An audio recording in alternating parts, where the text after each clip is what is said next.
Welcome back to the channel, dear friends.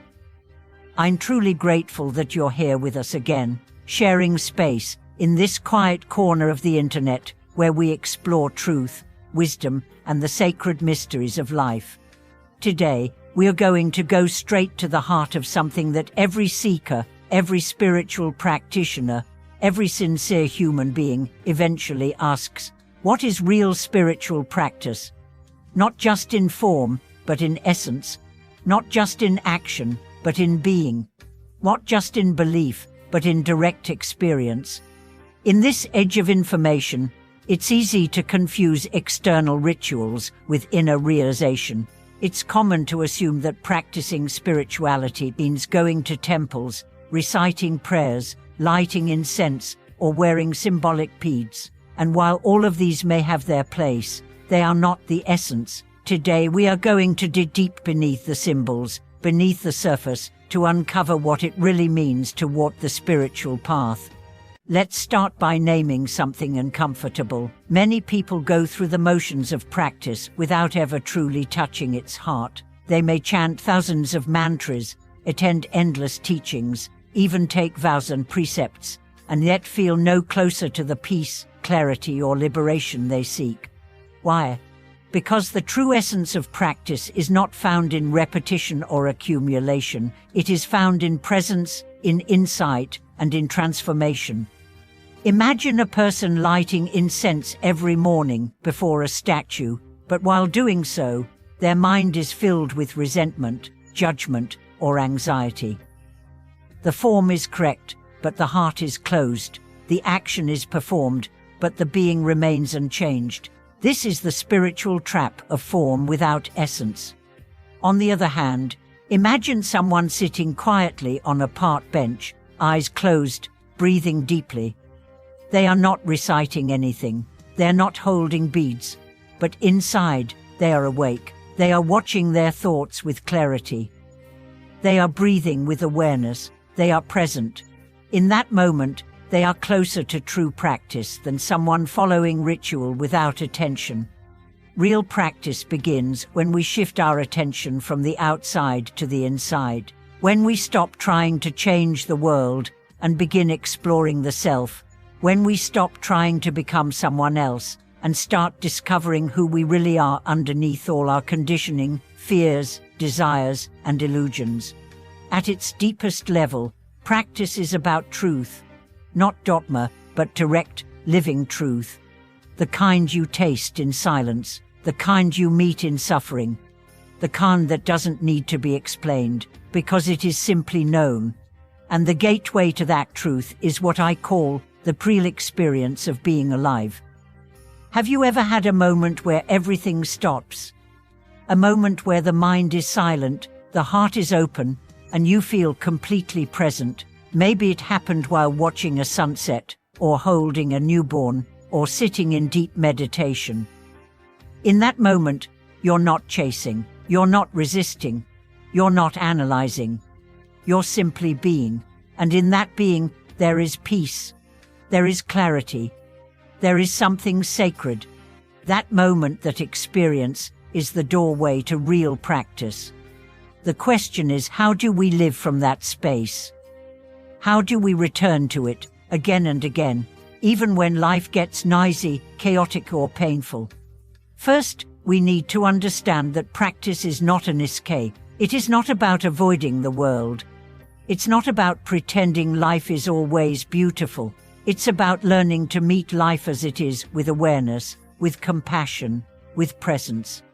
Practice is not about getting rid of suffering. It's about transforming our relationship to suffering. It's about realizing that pain is not the enemy. It's a teacher. One of the most powerful shifts in practice happens when we stop asking, "How can I get rid of this feeling?" and start asking, "What is this feeling teaching me?" That shift moves us from resistance to revelation, from avoidance to awakening. Let me share a story. There was a man who had everything: wealth, success, a family, but he was deeply restless. He began to meditate, read scriptures, go on retreats. He hoped it would make his restlessness go away. But it didn't. It grew louder. One day, in frustration, he told his teacher, "Nothing is working. I still feel empty." The teacher looked at him and said, "Good. Now you're ready." "Ready for what?" he asked. "To stop escaping," the teacher replied, "to feel the emptiness fully, to stop trying to fix it and just be with it." The man followed the instruction. He sat with his emptiness day after day. He cried, he raged, he softened, and one day, sitting quietly, he felt something shift. The emptiness didn't leave, but it changed. It became spacious, peaceful, alive. He said later, "I realized the emptiness wasn't a hole. It was a door." That is practice. It's not about eliminating what we don't like. It's about turning toward it, gently, bravely, and discovering what lies beneath. Another core truth of real practice is that it's not about improvement, it's about discovery. In the modern world, we are obsessed with self-improvement. We treat spirituality like a project, but your true nature doesn't need improvement, it needs uncovering. Like clouds parting to reveal the sky, practice reveals what has always been true beneath your thoughts and roles and stories. The ancient masters never said, "Make yourself perfect." They said, "Know yourself." Because when you truly know yourself, not your personality, not your habits, but your essence, you find peace, you find clarity, you find a love that doesn't come and go. Practice also requires courage. The courage to be still, to feel, to wait, to be honest with yourself, to admit when you're lost, to begin again 1,000 times. It's not glamorous, it's not always comfortable, but it's real, and over time, it carves depth into your being, like a river carves a canyon. And perhaps most importantly, real practice is not selfish, it doesn't just benefit you. When you become more present, more loving, more clear, you radiate that to everyone around you. Your presence becomes a refuge. Your life becomes a teaching. Your being becomes a blessing. You don't have to preach. You don't have to convert. Just walk the path with sincerity. Let your actions speak. Let your peace speak.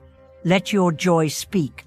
So, what can you do to begin or deepen your practice? Start by being honest. What are you seeking? What are you afraid of? What are you clinging to? Then, find a practice that speaks to your soul. Maybe it's meditation. Maybe it's chanting. Maybe it's serving others. Maybe it's walking in nature. Whatever it is, do it with presence. Do it with sincerity. And do it consistently. Finally, trust the process. Trust that even when you don't feel progress, something is unfolding. Trust that your effort matters. Trust that your intention is heard.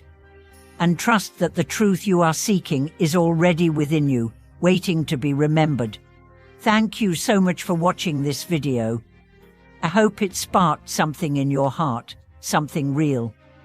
If you've had moments of awakening, or if you're searching for your own truth, I would love to hear about it in the comments. Your story might be the light someone else needs. Please like, subscribe, and turn on notifications to stay connected. Your support allows us to keep sharing messages that matter. Until next time, may your path be honest, your heart be brave, and your presence be your practice.